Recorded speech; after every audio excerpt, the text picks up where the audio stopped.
बनी है, लगातार घटनाएं हो रही हैं। आज भी इसी प्रकार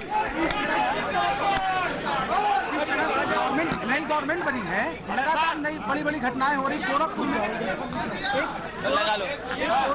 महिला आईपीएस अफसर के साथ बीजेपी एमएलए के भद्रता के आपके ऊपर गोरख, बनारस में एक 13 साल की बच्ची के साथ रेप, जालौन में एक पति के सामने पत्नी के साथ रेप हो रहा।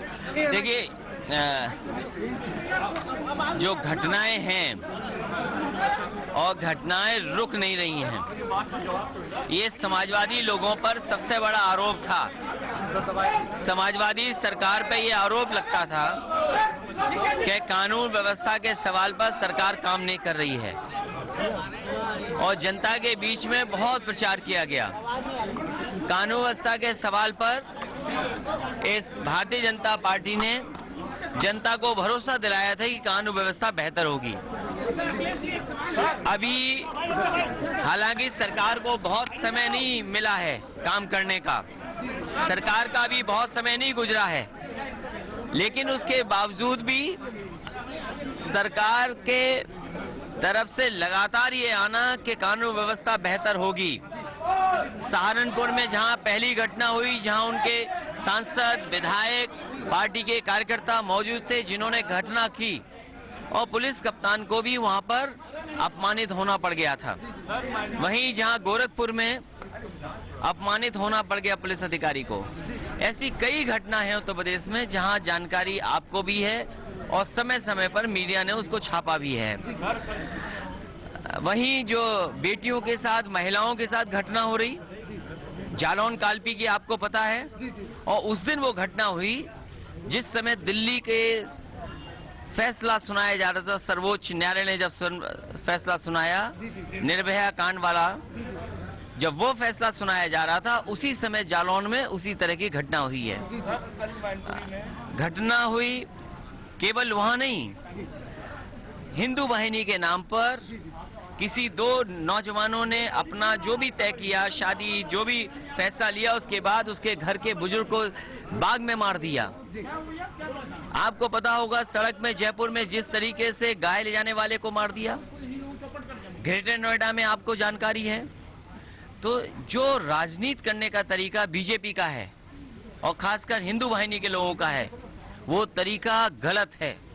ये समाज को बांटने वाला तरीका है, समाज में जहर घोलने वाला तरीका है, समाज में खाई पैदा करने वाला ये फैसला है। जनता ने तो बड़े उम्मीद और भरोसे के साथ उन्हें चुना है, जो वादे पूरे करने के लिए चुना है जनता ने। जहां काम उन्हें करना है, विकास करना है, वहीं कानून व्यवस्था के सवाल पर प्रश्न लगा है। सरकार के सामने है कि उन्हीं के सांसद, उन्हीं के विधायक पुलिस अधिकारियों को सुरक्षित नहीं छोड़ रहे हैं, तो सोचो कानून व्यवस्था का क्या होगा। यूपी में आपको लगता है कि जिस तरह से आपकी गवर्नमेंट थी, यही बीजेपी है जो आपको कहती थी कि लॉ एंड ऑर्डर रही है यूपी में? हाँ, अब तो जनता ने उन्हें मौका दिया है, अब तो सरकार उनकी है। हमारे कहने से तो कोई मान लो एसओ की बात भी नहीं मानेगा। हम तो अगर कहेंगे विपक्ष के लोग कोई सच बात भी बताएंगे तो सरकार में नहीं सुनेगा। लेकिन आपके माध्यम से हम आवाज उठा रहे हैं, बात कह रहे हैं। दुर्भाग्य है कि जो जालौन और कालपी में घटना हुई, दुर्भाग्य लखनऊ में हुई, और आप जानकारी कर लेना, अखबारों ने भी छापा था कि जिस बेटी के साथ जो घटना हुई उसकी प्लानिंग एक मंदिर में बैठ करके उन अपराधियों ने की थी। सर कल तो सोचो क्या है। सर कल मैनपुरी में नेताजी ने कहा है कि हमने अफसोस जताया आपको मुख्यमंत्री का। अब उस पर तो मैं कुछ नहीं कहूंगा। अब तो समय गुजर गया है, 5 साल पूरे हो चुके हैं। अब अगली बार क्या होगा, पार्टी की सदस्यता चल रही है। अच्छा सर, जो लोग नेताजी को अध्यक्ष बनाने की बात करते हैं उनको आप पार्टी निकाल रहे हैं सर, ऐसा पार्टी की तरफ से अभी तक तो कोई फैसला लिया नहीं गया। हम पार्टी की सदस्यता का कार्यक्रम चला रहे हैं। हम तो चाहते हैं कि आप लोग भी सदस्य बनो, उसके ज्यादा से ज्यादा सदस्य बनो, और हमारा निवेदन स्वीकार कर लो तो अच्छी बात है।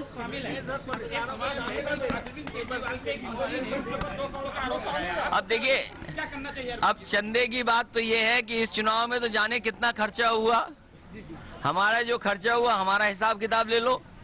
हम तो कहते बीजेपी ने कितना खर्चा किया ये चैनल वाले बता देंगे। अरे केजरीवाल साहब के सामने जो संकट आया है वो तो आया है, मान लो, वो बात अलग है।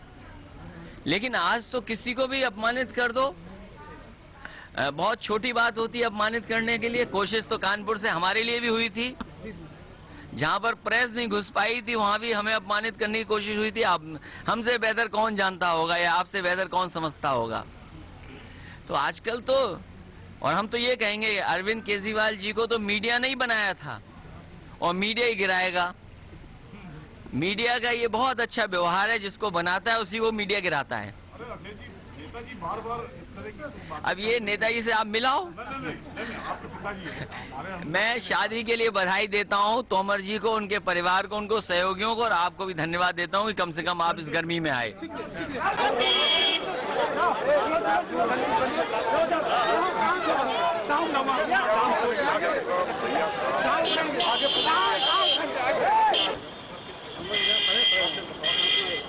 चलना तो सीधा करना तो सीधा आगे बढ़ाओ।